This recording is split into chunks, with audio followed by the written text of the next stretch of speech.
All right, my name is Kathleen Keene, and today I'm going to be presenting my paper analyzing the family communication patterns theory through the lens of modern family um, for Communications 4114.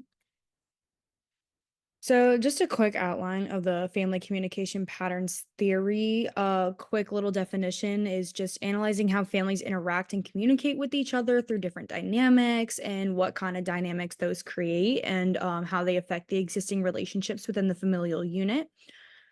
Two main orientations can be analyzed throughout this unit. Those are the conversation orientation and conformity orientation. And different types of families can exhibit either high conversation orientation, low conversation orientation, and high conformity orientation or low conformity orientation. And when those four types of orientations intersect within each other, four types of families can form from that, those being pluralistic families, consensual families, protective families, and laissez faire families. Now, these four types of families, I'm going to break them down really quickly. So, pluralistic families are formed between high conversation orientation and the low conformity orientation.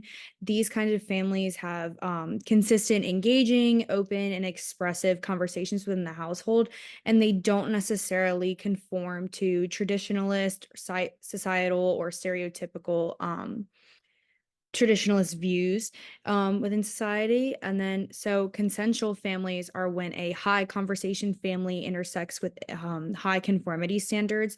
So these types of families will typically exhibit like high forms of individuality, all while conforming to, like, say, traditional stereotypes. For example, that can be either religion or politics. And protective families are conformed when there is high conformity in a family and they exhibit low conversation. So you're not going to see a whole lot of individuality expressed in these types of families, as well as not a lot of expressing of emotions or sharing of feelings. And when this intersects with high conformity, we really don't see a lot of like healthy communication go on with this family because there is low to none at all. And all while conforming to different stereotypes, you can see a lot of struggle within the parent child dynamic in this situation because children who may not align themselves with these traditionalist values that they may exhibit can exhibit signs of like repressed or averse reactions within the family. And then a laissez-faire family is a family that's going to exhibit low conversation orientation and low conformity orientation. There is no communication to none at all in this family, and there is no conformity at all whatsoever. People are usually left up to their own devices. That's very much a catcher's catch can type of situation, and fend for yourself typically within the parental to child like unit. So, a quick breakdown of the successful sitcom Modern Family. We've got three family units in this family.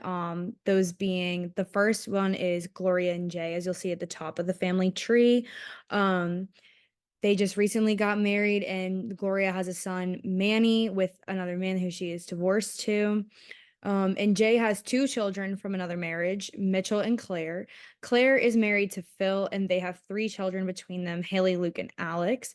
And Mitchell, Jay's other son, is married to Cameron, and they are in a same-sex relationship, and they have an adopted daughter from Vietnam, Lily.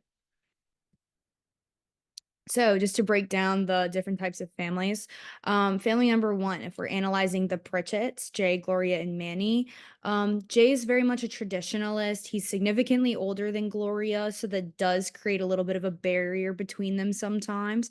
And he's a small business owner. He is very much a self made man, and he's got very stereotypical values. Um, Gloria is a Colombian immigrant. She was a single mom up until she met Jay, and she's also a stay-at-home mom. She speaks decent English, but there's also like a language barrier between her and Jay at times. And she's very much a traditionalist when it comes to her own Colombian values. And her son Manny is very outgoing and intelligent. He loves theater. He's very passionate about poetry and things like that. And yeah. So in this family dynamic, there's a lot of expression of emotions in this family. They're all very talkative and very outgoing. So usually they butt heads a lot, but they're very low conformity despite having their own traditionalist values, especially between Jay and Gloria coming from two different places. Though they butt heads because there is such a high conversation in this family, they're usually able to solve their predicaments very, very well. And this creates a very pluralistic family. So family number 2, Jay's daughter Claire and her family. We've got Phil, Claire, Haley, Alex, and Luke. Phil's a real estate agent. He likes magic, and he's a very go with the flow kind of guy. He's more of the fun dad. And Claire is a stay-at-home mom, and she's a bit of a control freak. She likes to overanalyze things, and she's a big overthinker. Haley's their oldest daughter. She's a very rebellious teenager. She likes to stay out late, sneak out with boys. Alex is very smart and your stereotypical nerd that's portrayed on television. She loves books, reading, science, etc. And Luke is very curious and adventurous. He is stereotypically portrayed as like the dumb kid in their family. He really doesn't understand what's going on a lot, but he's very expressive. So with all the merging personalities in this family, there's a lot of conflict constantly, but because there's such a high conversation family, they are able to solve conflicts very easily, and they're very able to go with the flow.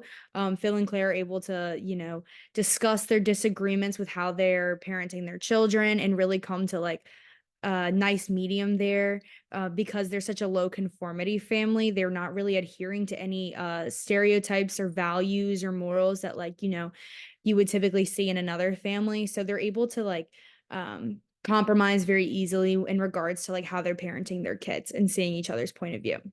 So yeah, with a high conversation and low conformity, the Pritchett's or excuse me, the Dunphys are also a pluralistic family.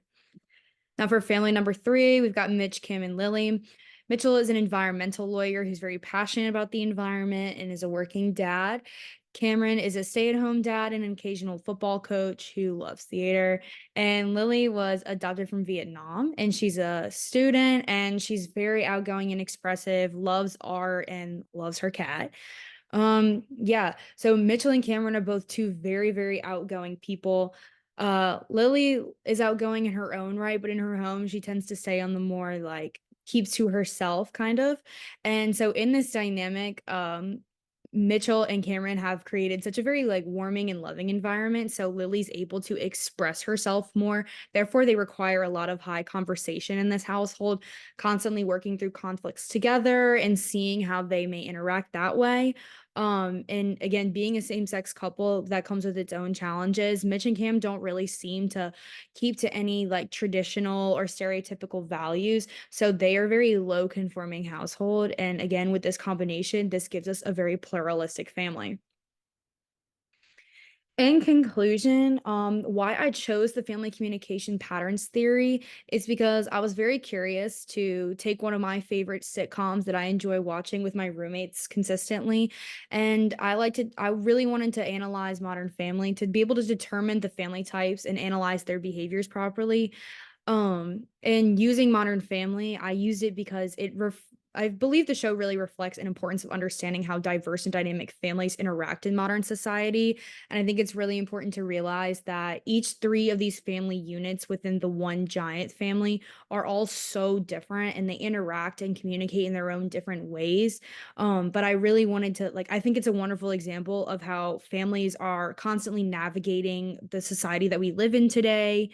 Yeah, and so in conclusion, all these families are extremely different and they communicate in their own ways and they all have their own personalities and beliefs associated with that, they are still all ended up being pluralistic, high conversation and low conformity families. And though I think this is a great example because normally analyzing three completely different families, you would expect multiple different outcomes. You wouldn't really expect the same outcome. And I think that's what makes the show so great is that even though these three families couldn't be more different, they can still create the same family dynamic. Anyways, thank you very much.